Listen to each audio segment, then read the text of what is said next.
How to change volume of music in OBS. Hi everyone, this is Kate and welcome back to another video, and on today's video we will learn how we can change music volume on OBS. So without further delay, let's get started with this video.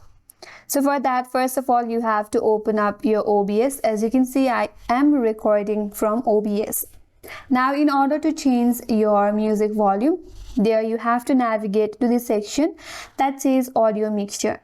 There you will have two sliders, one for your desktop audio and the next one for your mic.